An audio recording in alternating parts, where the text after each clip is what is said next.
Mat Jargon, semalam ke 2 hari lepas, dia buat satu kenyataan di dalam di luar parlimen. Dia kata apa? Dia kata bahawa susahnya rakyat sekarang ini sampai ada nak jual buah pinggang. Okay? Itu ayat dia. Saya tanya, kat mana sumber orang nak jual buah pinggang tu? Sebab jual buah pinggang ni tuan-tuan adalah satu kesalahan jenayah. Illegal jual organ lah. Jual organ di dalam negara kita ni adalah satu kesalahan jenayah. Nak derma organ lepas kita mati boleh. Tu pun kena ada pledge. Tak boleh kita, okay, aku nak mati nanti, tolong jual lah buah pinggang, jantung, semua tolong mata aku, tolong jual Tak boleh. Illegal. Dia kena melalui ada agensi dia.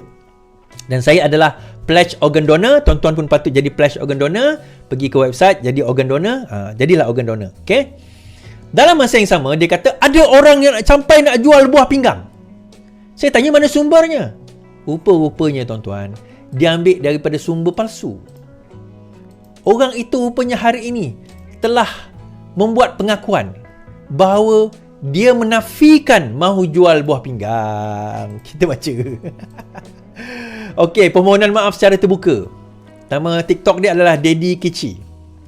Seorang pengguna TikTok mengeluarkan permohonan maaf secara terbuka selepas satu video klipnya mendakwa dia ingin menjual buah pinggang yang menjadi tular baru-baru ini. Lelaki yang menggunakan nama Daddy_Kichi ini untuk akaun TikToknya berkata dia membuat hantaran tersebut disebabkan masalah hutang yang dihadapinya. Dek, tak apalah, sekejap lagi saya komen dek. Bagaimanapun dia mengaku tidak berhajat untuk menjual buah pinggangnya seperti ini muat naik di media sosial berkenaan. Jadi saya buat jalan pintas kepada sesiapa yang nak beli buah pinggang. Dan saya tak sangka pula video tersebut FYP katanya. FYP singkatan For Your Page yang merujuk pada halaman aplikasi yang dipenuhi. Baiklah. Semakan Malaysia kini mendapati, okey, kita tengok video tersebut. Video dia meminta maaf. Video dia jual tu saya tak nak lah. Video dia minta maaf. Baik.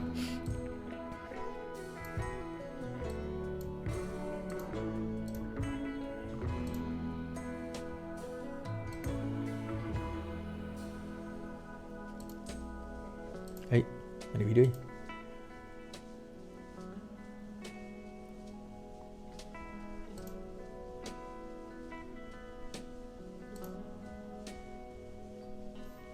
Okay, Assalamualaikum warahmatullahi wabarakatuh kepada semua warga TikTok. Okay, saya pemilik video mengenai isu penjualan buah pinggang yang virus pada minggu lepas. Ingin memohon maaf secara terbuka. Okay, dan saya ingin mengulas sedikit mengenai isu tersebut. Okay, pada mulanya memang saya buat video tu memang asal rasa saya terdesak. Okey, saya memang sangat terdesak. Saya perlukan sedikit kewangan untuk langsaikan beberapa hutang yang makin meningkat dengan interest apa semua. So, jadi saya buat jalan pintas, buat video kepada siapa yang nak beli buah pinggang. Dan saya tak sangka video tersebut FYP. Jadi kebetulan pada 3 hari lepas tu saya dapat peluang untuk interview di Singapura. Saya jadi gunakan footage saya berada di Singapura untuk mendapatkan lagi viewers. Okay, untuk dapatkan lagi viewers supaya saya punya affiliate yang saya ada buat akan dapat membantu saya lah kelangsungan hidup saya. Tapi baik. Lain tu tuan-tuan tengok sendiri dekat ni. Pertama sekali, terima kasih di atas permohonan maaf tersebut. Tak payah kecam dia. Dia orang biasa, tak payah kecam dia. Okay? Janganlah kita masuk dalam page dia, lepas tu kecam dia dan sebagainya, tak payah. Kan? Dia pun dah minta maaf. Right. Dia pun orang yang biasa, yang yalah, kadang-kadang social media ni tuan-tuan, dia semudah kita record dan klik dan send. Dia semudah itu. Kita tak fikir consequences, kesan akibat kita tak fikir. Namun begitu, pertama sekali dek, saya sebut adik sebab dia muda daripada saya lah. Pertama sekali dek, dan juga semua general kita ni, orang kita semualah, dan juga budak-budak muda saya nak cerita. Pertama, belajarlah tentang pengurusan keuangan. Okay. Saya dulu suka baca buku jutawan Azizi Ali. Dia pun ada TikTok dia juga, Azizi Ali. Saya follow satu nasihat, malah dia live itu, saya masuk live dia, saya cakap, Tuan, saya cakap, saya memang follow your ajaran tu macam mana tentang jadi jutawan.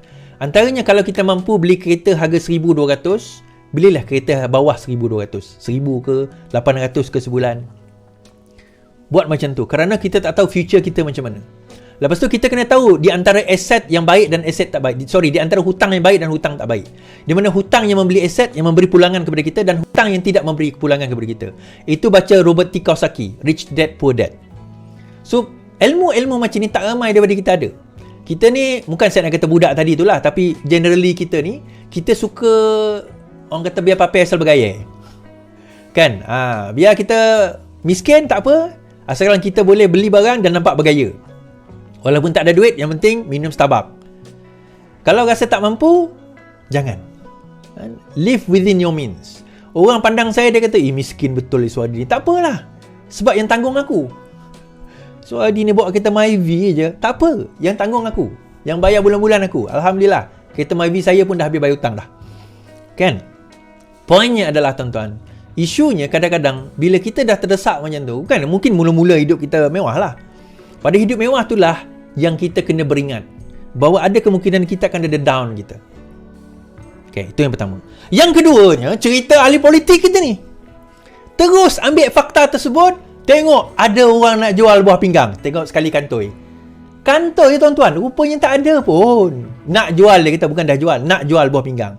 Tak ada. Ya, memang betul dia kata nak jual, tapi bukan dia nak jual pun, sebab dia tahu itu kesalahan. Apa stand dia nak buat, saya tak tahulah. Dek, lagi muda lagi, dek. Muda lagi tu. Boleh kerja lagi. Boleh usaha lagi. Kan? Boleh bekerja lagi. Teruskan. No worries. Dia kata boleh pergi Singapura. Wow, boleh pergi Singapura. Sebab dia ada affiliate. Okey lah tu, bagus. Teruskan usaha anda. Tapi dalam masa sama, ditonggang. Itu sebab itu kata, orang-orang yang miskin dan desperate ni ditonggang oleh ni. Siapa yang menonggang mereka ni? Penonggang-penonggang agama dan bangsa ni. Untuk nak justify, nak dapatkan apa orang kata dia punya means dia punya matlamat dia. Pertikaian hari ini mengenai surat yang tular. Surat yang tular berkenaan dengan Hakim Nazlan dalam kes Najib hari itu, di mana terdapat konflik of interest. Dikatakan bahawa surat itu ada surat daripada SPRM yang telah dihantar kepada Tengku Maimun. Tular beberapa hari lepas, saya pun dah tunjuk, di mana SPRM meminta supaya Tengku Maimun mengambil tindakan tata tertib terhadap Hakim Nazlan kerana telah kerana telah ialah dia tak beritahu kedudukan dia waktu kerja di dalam Maybank menyebabkan conflict of interest. So, adakah surat tersebut benar? Yes, surat tersebut adalah benar. Okey, surat tersebut adalah benar. Surat sebut Hakim ada kepentingan Azlina kunci mulut. Baik. Menteri Undang-Undang enggan mengulas berhubung kesimpulan siasatan SPRM bahawa Muhammad Nazlan mempunyai konflik of interest mengetahui kes SRC. Namun begitu, Azlina dilaporkan memetik kandungan makluman diterima daripada SPRM ketika menjawab pertanyaan Peguam Najib yang mahu tahu sama ada Suruhanjaya itu mengesyorkan prosiding tata tertib dimulakan terhadap Nazlan. Azlina dilaporkan menjelaskan, saya boleh mengesahkan persoalan-persoalan dikemukakan bahawa soalan tersebut telah dijawab sebagai affirmative. Baik. Jawapan mudahnya, surat itu adalah benar. Namun begitu, Azlina kata dia tak nak komen. Saya faham kenapa dia tak nak komen. Sebab perkara itu masih lagi dalam bidang kehakiman ke SPRM, masih dalam siasatan.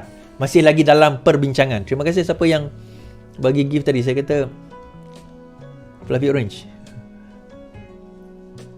Shuri MVP. Saya tak tahu yang mikrofon ni. Okay. Now, persoalannya utamanya, adakah benda itu melangkaui? Itu yang persoalan dia. Now, SPRM tiba-tiba kata suruh Tengku Maimun, Ketua Hakim Negara, buat tindakan tata tertib terhadap Hakim Nazlan. Persoalannya, adakah itu bidang kuasa SPRM? Itu persoalan yang kena dijawab. Adakah itu bidang kuasa SPRM sampaikan SPRM boleh bagi arahan kepada Ketua Hakim Negara? Sedangkan Hakim, dia punya badan dia sendiri. SPRM adalah satu badan yang lain. So, menurut satu peguam, saya baca, peguam mendakwa SPRM melangkaui bidang kuasanya dalam siasatan terhadap Hakim Muhammad Nazlan. Ini selepas Menteri Undang-Undang Azlina Osman Said mengesahkan dalam surat kepada Peguam Najib bahawa SPRM mendapati Nazlan melanggar kod etika hakim dan mempunyai konflik kepentingan semasa mempengerusikan kes SRC. Bekas Presiden Badan Peguam Malaysia, Ambigas Sreenivasan berkata ia juga merupakan kes campur tangan eksekutif. Ini pada pandangan saya campur tangan eksekutif yang jelas melangkaui bidang kuasa SPRM dan rancangan licik untuk menjejaskan badan hakiman. Semuanya kerana beberapa pelanggar undang-undang enggan bertanggungjawab. Adakah ini boleh diterima oleh Perdana Menteri Anwar Ibrahim? Soalnya dalam siapan Twitter. Jawapannya mudah. Apa yang Ambiga tu saya setuju. Ambiga cakap tu saya setuju. Cuma bila dia kaitkan Anwar Ibrahim tu, tak perlulah. Sebab bidang kuasa tata tertib ini adalah bidang kuasa kehakiman. SPRM boleh mencadangkan supaya tindakan itu diambil. Bukannya SPRM mengatakan kena ambil tindakan. Dia dua benda yang berbeza. SPRM boleh mencadangkan supaya tindakan tata tertib diambil. Tetapi yang akan buat siasatan, yang akan buat konklusi, yang akan buat hearing, yang akan buat domestic inquiry adalah badan kehakiman itu sendiri terhadap Hakim Nazlan. Dan conclusion itu kena datang daripada badan kehakiman itu sendiri. Mereka mempunyai internal affairs yang membuat membuat siasatan, yang membuat perbicaraan dan yang membuat penghakiman terhadap hakim mereka sendiri. Jadi jangan melangkaui bidang kuasa yang diberikan oleh agensi masing-masing. Itu secara mudahnya. So, adakah benda ini akan menjejaskan kes Najib Tun Razak? Yang tu nanti kita akan tengok dan lihat apakah benda itu akan berlaku atau tidak.